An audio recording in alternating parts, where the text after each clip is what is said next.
and welcome to Trendz Travel. My name is Nadia Dambuza and I will be your host. Today I'm taking you on an exciting journey across the country and beyond. So sit back, relax and enjoy the show. After 33 years, Hakeem, the King of Zamunda, is coming back to America. The 1988 hit film has a sequel that has just hit our screens, starring our very own pride and joy Nomzamo Mbatha, and partly styled by our very own Laduma Ngxokolo, who has claimed his space in the international fashion scene. Now, up next, we caught up with them about how they feel about making history. And take that leap of faith.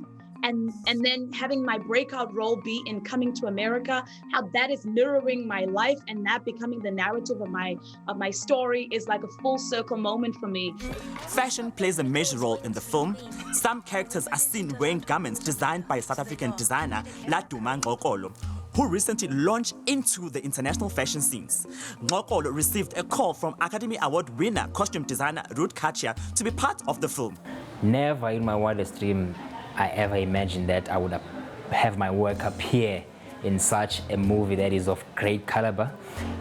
For me, what is great about the movie is after the movie lives on for the next 10 years, 20 years, 30 years, people will still remember Makhosa. That is the part that fascinates me, and it is sort of a history that people cannot erase. Whether I go on with the brand or not, it will still live on and people will do celebrate it and people will still do desire to wear those pieces that are there. The Makhosa costumes can be seen in the film worn by the king, prince and some of the workers. This is one of the cardigans that Eddie Murphy is wearing in the film, in the scene where he's in a safari, playing golf, and also in his office at home. He's wearing a sleeveless version of this cardigan, and this is the cardigan that I designed in 2010, the first ever Makhosa piece. And there's a piece that Nomzamo is wearing as well, that is a red skirt and a bra, and Nomzamo's fellow actors as well are wearing our shawls and the same skirt, and the servants of Prince Hakeem are also wearing kufis and tunics that we made as well. There was a different direction and a new direction that we're taking as a brand. And there's several other pieces, the prince, the new prince as well. I don't want to reveal too much. The new prince is also wearing a blue golf shirt and also a ngabete as well. And there's several other more as well on the children of the royal family. So there's a lot to see. Almost ready to become a prince. Coming to America 2 has been released in South African cinemas and as well as streaming. They're going to sharpen your tool, nephew. Last week, we took you to a water park in Balito. This week, we continue with our explorations of the magnificent Dolphin Coast with a view from the top, something you should consider. Imagine flying like a bird, take to the skies and soar like an eagle. That's what microlighting gives you, an experience like no other. Currently you guys are at Groutful Airfield and you're on microlight flights, scenic flights, otherwise known as introduction flights as well, where we do scenic flights and also training on microlights and the aircraft.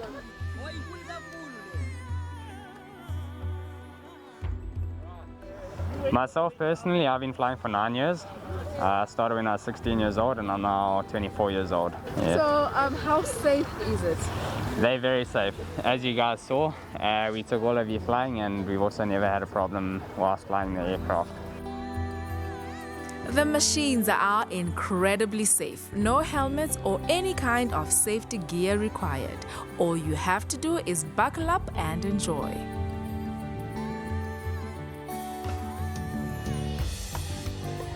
I'm about to get a bird's eye view of the beautiful and scenic north coast of KwaZulu-Natal on board a microlight. It's a very tiny plane and it only takes one passenger at a time. So I'm going to enjoy myself while breathing in fresh air in the sky.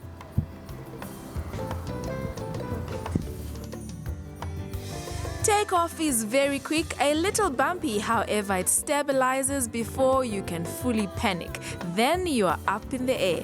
Not confined, no windows, just you and Mother Nature. We cruised over the ocean, suburbia and the beautiful sugarcane fields. As a passenger, you can tell the pilot if you want to go a little faster, higher, or even lower, depending on how much of an adrenaline seeker one is. A pity I couldn't spot any marine life. The flight lasts about 30 minutes, then you are back to dry land.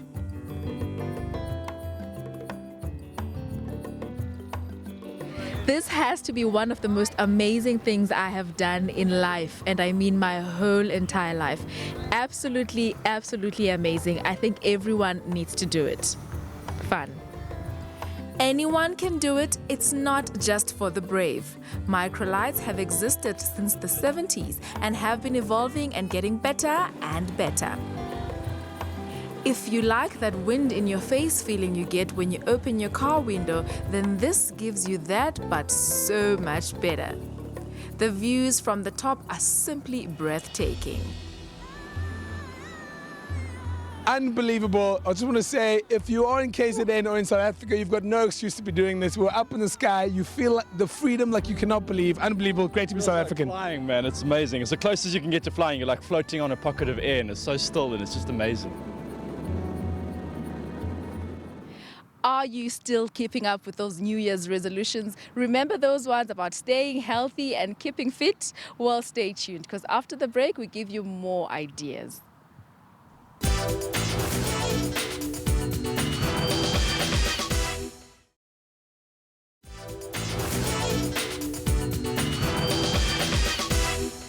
There are a few better things than spending a day out in the open waters, enjoying the sun on your back and the wind in your hair, with only your thoughts to keep you company.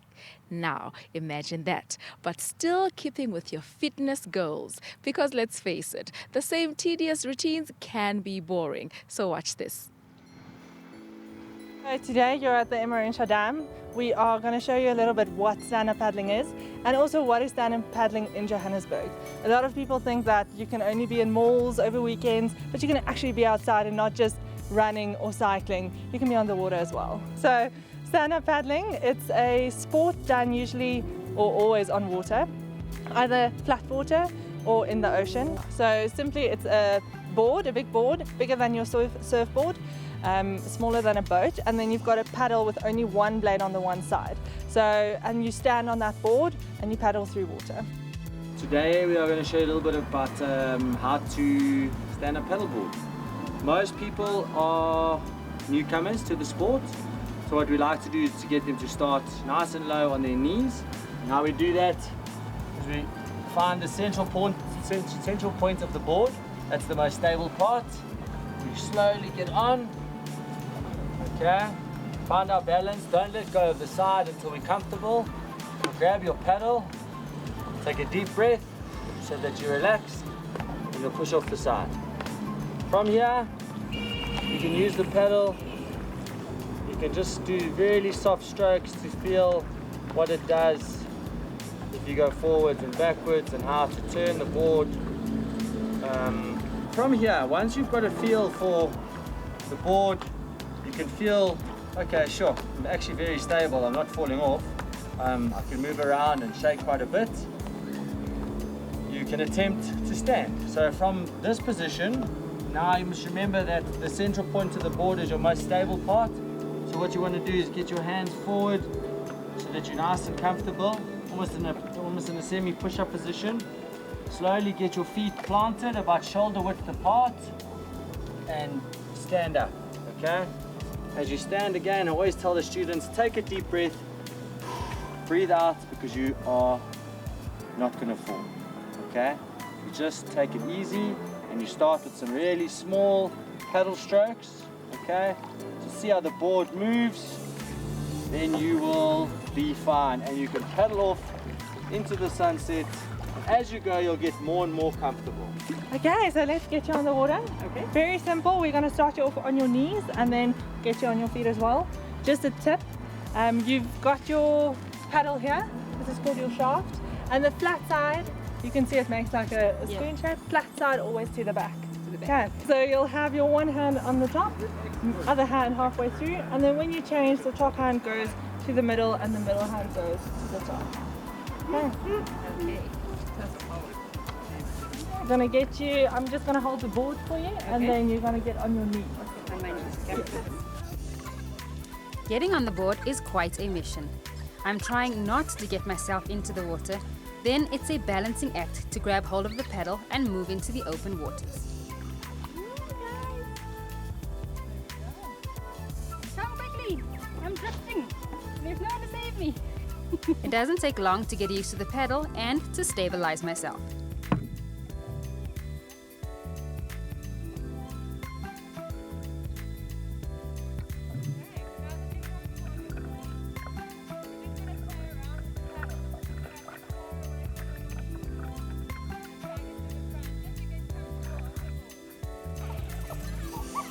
A good 15 minutes is spent on our knees just wading through the dam, trying hard not to fall. Balancing while standing up is significantly harder, especially with the wind picking up.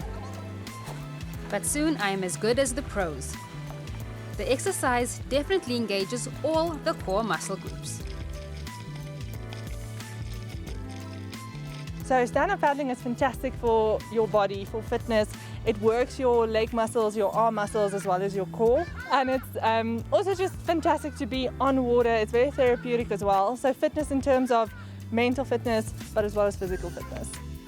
If you can swim, or if you can float, then you can stand-up paddle. Stand-up paddling is a balance game, so you'll get very quick in the beginning. You'll have to work on your balance. But gratefully so, a board can be either very thin, that's quite a balancing act, or it can be broad. And the broader boards are very comfortable. So fitness-wise, it's always helpful to have a strong core, but your core also strengthens.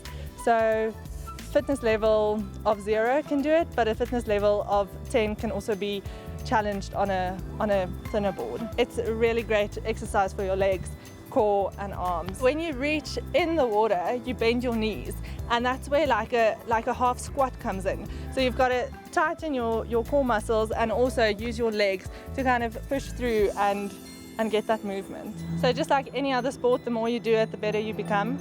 But to really feel it, like you'll feel it after your first paddle on the water. You'll feel your core being nice and tight the next morning. And then the more you do it, the better you become, and the more you want to do it because the better you become. Then, after about an hour on the water, it's time to bring the paddleboard in. Stand-up paddleboarding, as we've shown it now, can look quite boring, but as with anything, you can make it as exciting as you want to. This is Shane Andrews, Sub Fitness, and this is me attempting a headstand on a stand-up paddleboard.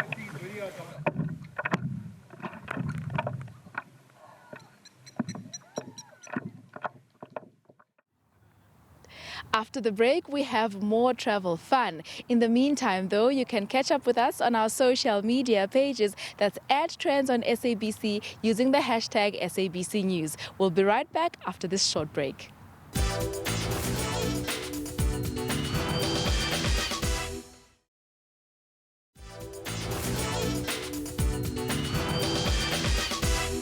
There was an old lady who lived in a shoe. She had so many children, she didn't know what to do. Remember that old nursery rhyme? Well, Puleng went to visit a real-life shoe house in Orghistad, a small town on the border of Limpopo and Mpumalanga. A childhood fantasy realized. Once upon a time, in a small town of Orghistad, was an old lady who made a specific request to her talented architect husband to build her a house that resembles that of a shoe.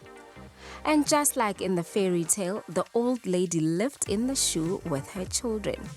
So what is a modern-day shoe house like? Doesn't matter how small the town is, if it's a tourist attraction, we will definitely find it right here on Trendz Travel. This, ladies and gentlemen, it's Orghistad, the most quietest town on planet Earth. The only sound you hear is of the cars. Otherwise, without the cars, it's completely quiet. But we're not here for that. We're here for that behind me. Between me and that house, I want you to tell me whose shoe game is proper. Okay, I know it's not mine. Okay, so let's go find out what's happening inside.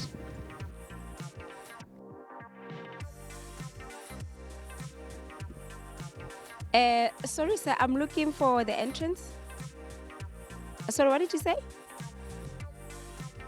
Oh, okay, follow your face. It'll direct me to the entrance. When I was copper's back. Bluetooth 5. Okay, so...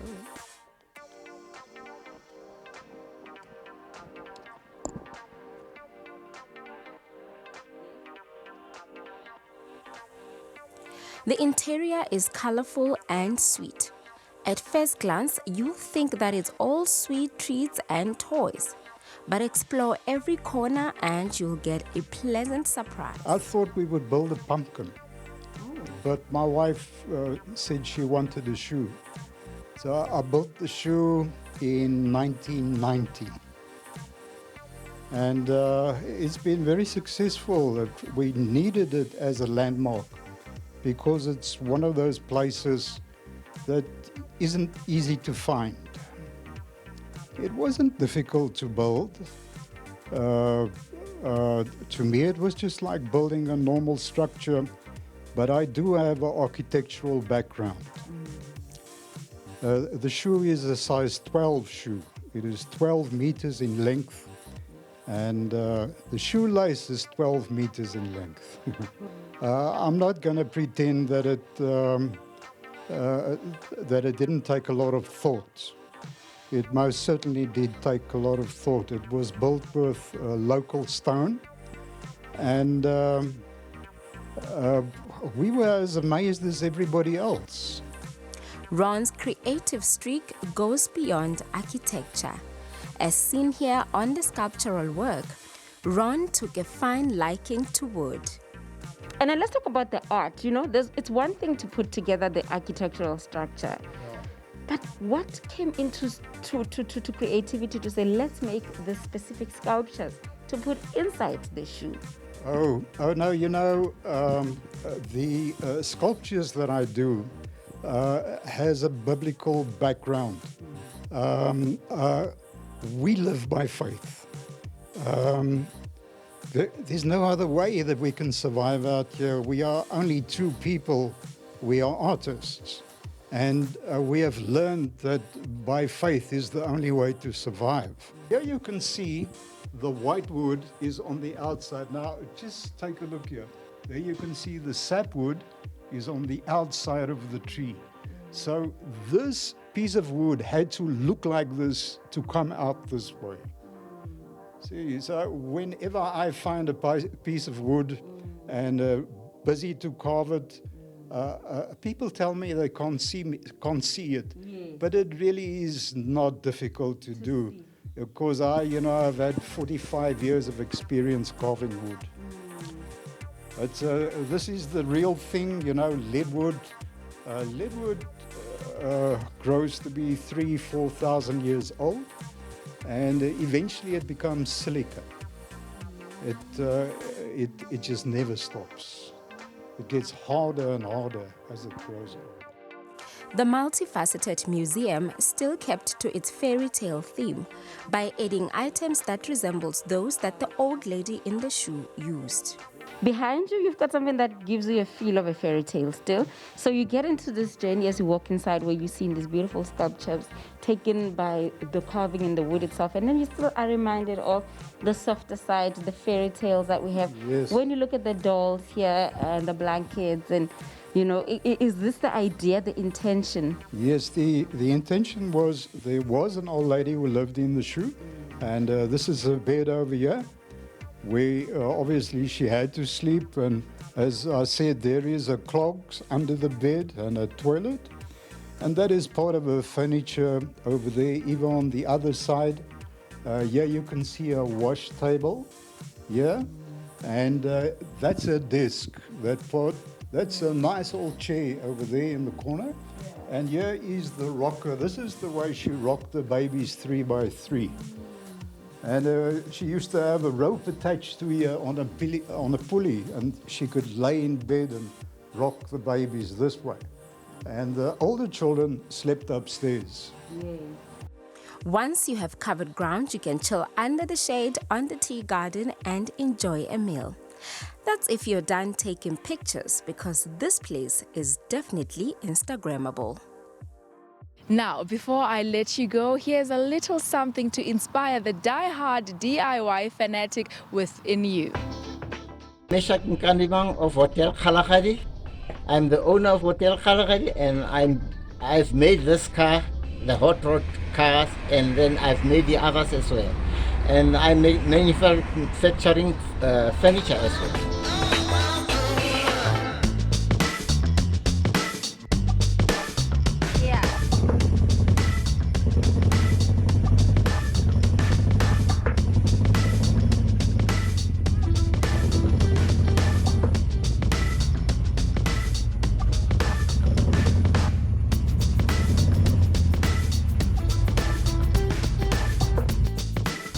Like the saying goes, all good things come to an end. And sadly, that's where we end things for today. But stay in touch with us on our social media pages. That's @Trendz on SABC using the hashtag SABC News.